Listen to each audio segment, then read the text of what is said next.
हाँ तो दोस्तों, अभी के समय में जो है बहुत ही इस पर बहस का दौर चल रहा है कि आखिर बिहार के पिछड़ेपन का क्या कारण है। आखिर बिहार पिछड़े हुए क्यों है। आज आज़ादी के इतने साल हो गए, लेकिन बिहार अभी पिछड़े अवस्था में है। तो वो उस पिछड़ेपन का जो प्रमुख कारण है, वो सारे मुद्दों पर आज हम लोग चर्चा करने जा रहे हैं कि आखिर बिहार पिछड़ा क्यों है। तो चलिए, इन सारे टॉपिक पर बात होगी एक एक करके। तो देखिए, सबसे मेन बिंदु जो है बिहार के पिछड़ेपन को, वह सारे मेन बिंदु एक एक करके यहाँ लिखा हुआ है। तो सबसे पहला बात है कि बिहार की बढ़ती हुई जनसंख्या। देखिए, पिछड़े कि जिसके कारण जो है अभी हम लोग को समस्या रहा है कि हमारे पास संसाधन तो सीमित है, लेकिन जनसंख्या दिन पर दिन बढ़ते जा रहा है। इस सभी कारण से क्या है कि बिहार जो है पिछड़े अवस्था में जा रहा है।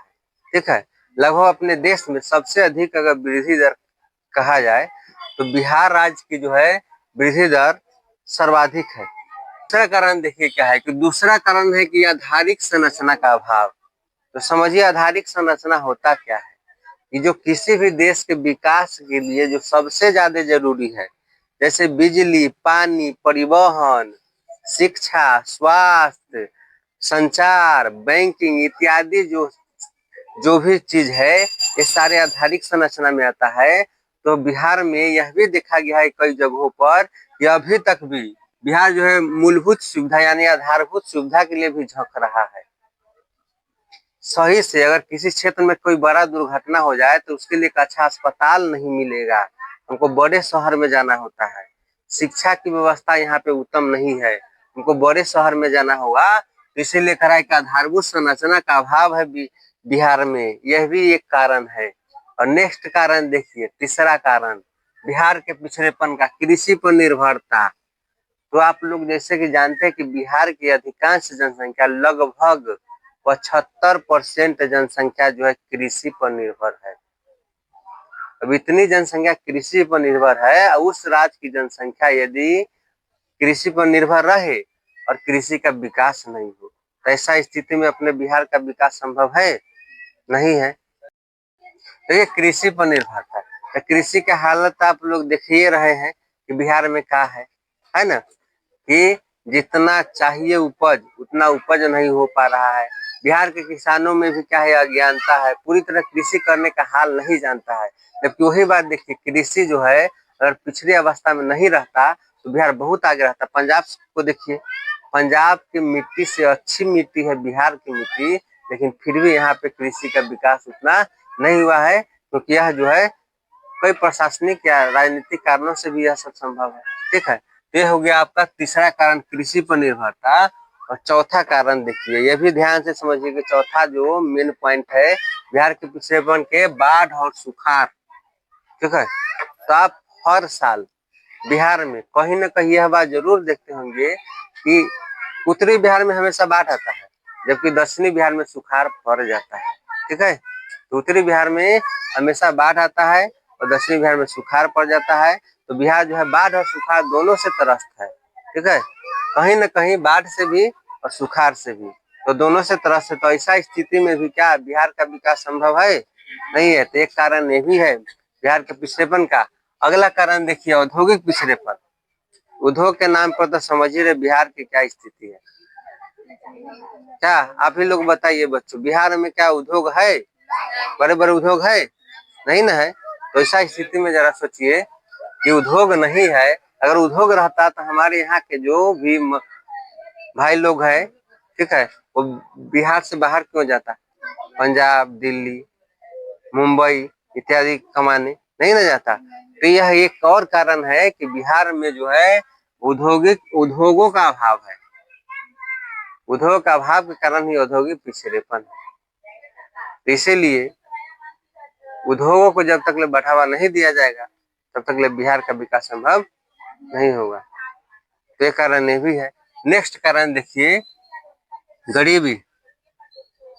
आप लोगों को मालूम होगा कि अभी कुछ पिछले साल का डाटा है, जिसमें जब उस आंकड़ा को दिया गया था योजना नीति आयोग के द्वारा, तो उसमें यह देखा गया कि सबसे अधिक जो गरीबी है ना बिहार में, लगभग 35% से अधिक जो लोग है ना, 35% से अधिक लोग क्या है, कि गरीबी रेखा से नीचे नीचे गुजर बसर कर रहा है बिहार में। तो जिस राज्य में इतने व्यापक स्तर पर गरीबी होगा, उस राज्य का विकास संभव है? तो बिहार के पिछड़ेपन के कारण यह भी है गरीबी। और नेक्स्ट कारण देखिए, खराब विधि व्यवस्था। यहाँ खराब विधि व्यवस्था कहने का मतलब है इस तरह से है कि शांति दिन आज दिनों दिन हाल ही के समय में देख रहे हो कि पटना में मर्डर हो गया, ठीक है, भागलपुर में बड़ा बड़ा दंगा हो गया, तुरंत की घटना है पिछले महीना के, दीने में गोली मार दिया, ठीक है। यहाँ पे शांति सुव्यवस्था में भी खलल डालने वाले भी लोग हैं। तो और यहाँ का विधि जो व्यवस्था है वो भी खराब है। एक कारण ये भी है कि खराब विधि व्यवस्था है, ठीक है। कानूनी राज में बहुत सारे यहाँ पे अड़चन है, तो खराब विधि व्यवस्था भी एक कारण है। नेक्स्ट कारण समझिए, कुशल प्रशासन का अभाव, यानी यहाँ पे कुशल प्रशासन नहीं है, या जिसको पुलिस सामान्य भाषा में कहते हैं, ठीक है। आप एगो FIR लिखाने जाइएगा तो बिहार के बहुत सारे थाने में यह भी बात है, FIR का भी पैसा लेता है, जबकि FIR का पैसा नहीं लेना है। FIR फ्री में होता है, बिना FIR के कोई कार्य भी नहीं होता है। आपको और किसी समस्या का निदान करवाना है तो ऐसा स्थिति में बताइए कि जहाँ पे FIR का भी पैसा लिया जा रहा हो और सही से उसको सर्च भी नहीं किया जाता है प्रशासन के द्वारा, तो ऐसा स्थिति में बिहार का विकास कहाँ से संभव है? सबको न्याय कहाँ से मिलेगा? जो बाहुबली है वही बाहुबली रह जाएगा और जो पिछड़ा है वो पिछड़ा रह जाएगा। तो ऐसा स्थिति में देखो बिहार में कुशल प्रशासन का भी अभाव है।